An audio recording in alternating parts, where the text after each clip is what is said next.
Assalamualaikum warahmatullahi wabarakatuh.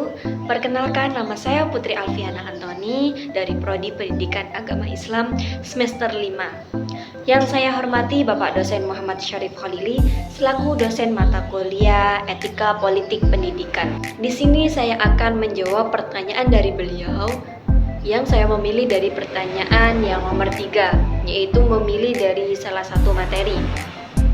Saya akan memilih materi yaitu lembaga-lembaga pendidikan sebelum masa penjajahan. Ada beberapa lembaga pendidikan Islam yang awal muncul di Indonesia. Yang pertama yaitu masjid dan langgar. Pada masa itu masjid dan langgar difungsikan untuk tempat pendidikan. Di tempat ini dilakukan pendidikan buat orang dewasa adalah penyampaian ajaran Islam oleh mubalik kepada para jamaahnya dalam bidang berpendidikan dengan akidah, ibadah, dan akhlak. Yang kedua, pesantren. Pada masa itu, pesantren mempelajari pendidikan ilmu agama dan sikap agama. Karenanya, mata pelajaran yang diajarkan semata-mata pelajaran agama. Yang ketiga, meunasah, rangkang, dan dayah. Meunasah berasal dari perkataan madrasah. Meunasah berasal dari perkataan madrasah, yaitu tempat belajar atau sekolah.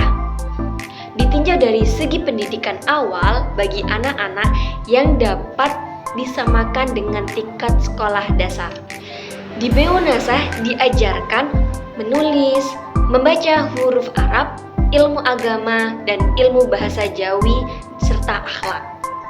Ditinjau dari segi pendidikan, meunasah adalah lembaga pendidikan awal bagi anak-anak yang dapat disamakan dengan tingkat sekolah dasar.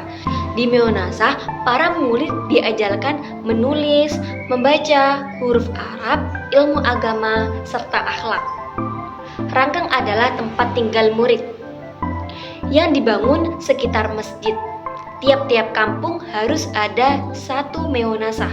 Masjid berfungsi sebagai apa? Tempat kegiatan pendidikan. Pendidikan di rangkang ini berpusat kepada pendidikan agama. Di sini telah diajarkan kitab-kitab yang berbahasa Arab. Sistem pendidikan rangkang sama dengan pendidikan di pesantren. Murid-murid duduk membentuk lingkaran dan guru menerangkan pelajaran. Metode yang disampaikan di dunia pesantren disebut dengan wetanan dan serogan. Dayah adalah lembaga pendidikan yang mengajarkan mata pelajaran agama yang bersumber dari bahasa Arab, seperti fikih, bahasa Arab, tauhid, tasawuf, dan lain sebagainya. Tingkat pendidikannya sama dengan tingkat sekolah lanjut tingkat ke atas. Yang keempat, surau.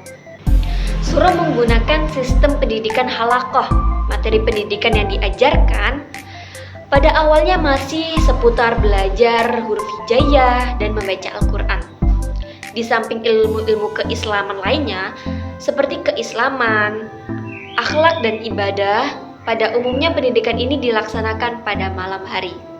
Sistem pendidikan Islam pada masa kolonial Belanda. Sistem pendidikan Islam pada masa kolonial Belanda menerapkan peraturan dan kebijakan. Antara lain, yang pertama, pada tahun 1882 Masehi, pemerintah Belanda membentuk satu badan khusus yang bertugas mengawasi kehidupan beragama pendidikan Islam yang disebut dengan Priesteraden.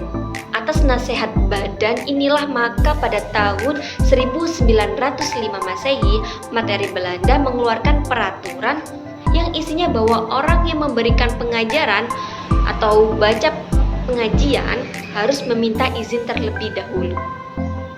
Yang kedua, pemerintah Belanda mengeluarkan peraturan yang lebih ketat terhadap pendidikan Islam, yaitu bahwa tidak semua orang atau kiai boleh memberikan pengajaran. Peraturan ini diberlakukan karena adanya gerakan organisasi yang sudah tumbuh seperti Muhammadiyah, NU, PSI, dan Ar-Risyad dan lain sebagainya.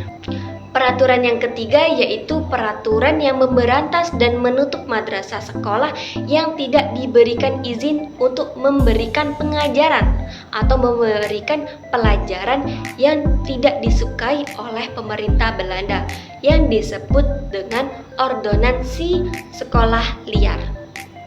Peraturan ini dikeluarkan setelah munculnya gerakan nasionalisme Islamisme pada tahun 1928, yaitu berupa Sumpah Pemuda. Pendidikan Islam pada masa Belanda ada 3 macam.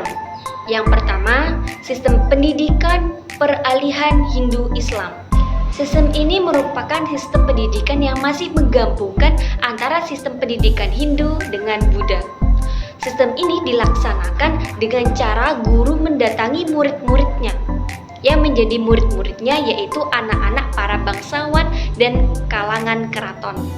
Yang kedua yaitu sistem pendidikan surau atau langgar. Sistem pendidikan di surau tidak mengenal jenjang atau tingkatan kelas. Murid dibedakan sesuai dengan tingkat keilmuannya. Dalam proses pembelajaran, murid tidak memakai meja ataupun papan tulis, yang ada hanya kitab kuning, merupakan sumber utamanya dalam pembelajaran. Yang ketiga yaitu sistem pendidikan pesantren. Metode di pesantren menggunakan metode sorogan atau layanan individual, yaitu membentuk belajar mengajar di mana kiai hanya menghadapi seorang santri yang masih dalam tingkat dasar atau sekelompok kecil. Metode wetonan dan bandongan adalah metode mengajar dengan sistem ceramah. Dalam metode ini, kiai biasanya membacakan, menerjemahkan, lalu menjelaskan kalimat-kalimat yang sulit dari suatu kitab, dan para santri menyimak bacaan kiai sambil membuat catatan penjelasan di pinggiran kitabnya. Mungkin itu saja yang dapat saya sampaikan.